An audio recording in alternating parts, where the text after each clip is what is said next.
네, 여러분 안녕하세요. 뉴스입니다. 양문석 후보가 노무현 전 대통령의 정책을 다소 과하게 비판한 것을 두고 어제 이재명 대표가 표현의 자유라며 책임을 묻지 않을 것이라고 선을 그었음에도 불구하고 정세균 전 총리가 결단을 촉구하는가 하면 오늘은 김부겸 전 총리가 양문석 후보와 직접 만난 자리에서 지금 스스로 수습할 수 있는 것은 당신밖에 없다. 스스로. 여기서 새로운 게 더 나오면 그거는 우리도 보호 못한다 라고 단호하게 말을 했다고 합니다.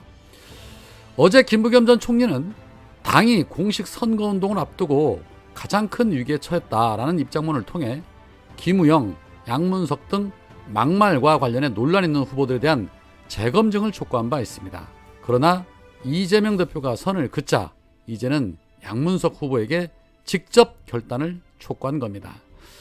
선거를 앞두고 겸손해야 한다는 것에는 누구나 공감할 겁니다.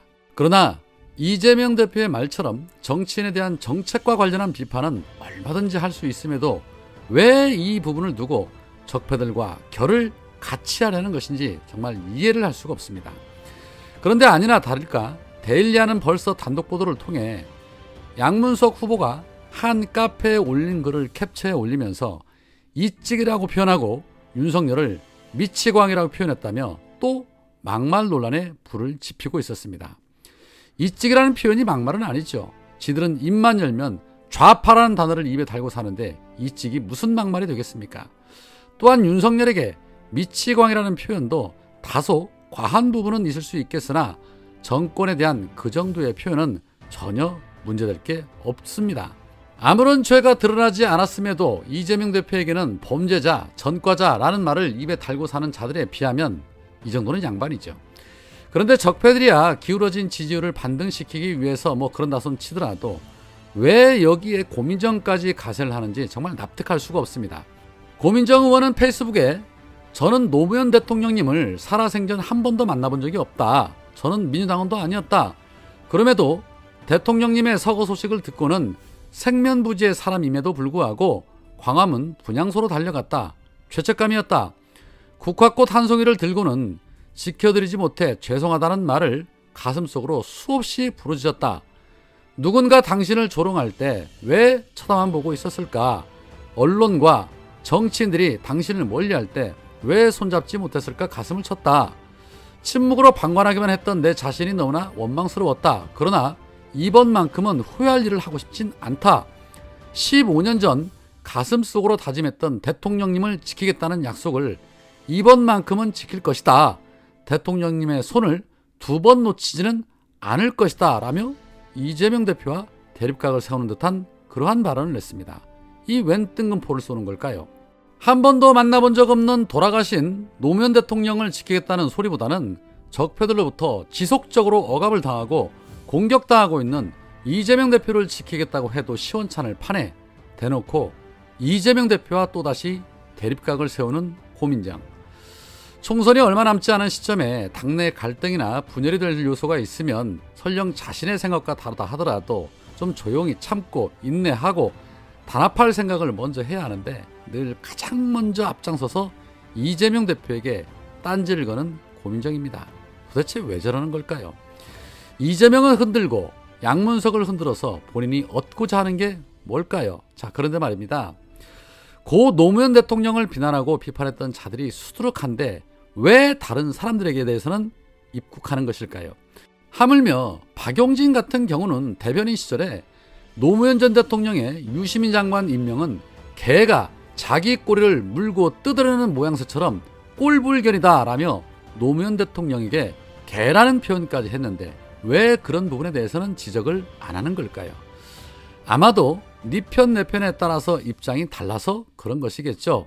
고민정 참 보면 볼수록 비호감입니다. 총선 끝나고도 계속해서 민주당과 이재명 대표에게 딴지를 걸 것 같은데 이거 어떻게 할까 싶습니다. 이에 이재명 대표의 확고한 입장에 이어서 선대위원장직을 맡고 있는 이해찬 전 대표님이 다시 한번 명확하게 입장을 정리했습니다. 이해찬 전 대표는 양문석 후보의 공천 취소 요구가 많다라는 질문에 선거 때는 그런 것 등에 흔들리면 안 된다. 그대로 가야 한다라고 단호하게 말했습니다. 총선 앞두고 개파 간의 갈등을 불러일으키려는 적폐들 농간에 흔들려서도 휩쓸려서도 안 된다는 이해찬 대표의 명쾌한 입장, 더는 왈가왈부해서 안 될 것입니다. 저들은 민주당을 혼란에 빠뜨리기 위해서 계속해서 공격을 해야 될 텐데 그럴 때마다 흔들리면 다 잡아놓은 총선 내부 갈등으로 판 자체가 흔들릴 수 있기 때문에 단호하고 신속하게 막아내야지요. 새로운 미래의 김종민도 민주당을 흔들기 위해서 이재명 대표의 발언이 역대급 폐륜 발언이라는 둥 입을 털고 있었는데 본인들 앞가림이나 잘 하시기 바랍니다. 자, 망언은 오히려 계속해서 국힘당에서 터져나오고 있습니다. 국힘당의 군산 김제 부안갑에 단수 추천된 오지성 후보가 과거 전라도는 영적으로 너무 어둡다, 30년 동안 피해의식을 강조하며 위대한 김대중 선생과 5.18로 아무리 잘못해도 우리는 하나임을 보여주는 행태는 내 고향 전라도 발전에 큰 장애물이다 라고 발언한 것이 확인됐습니다.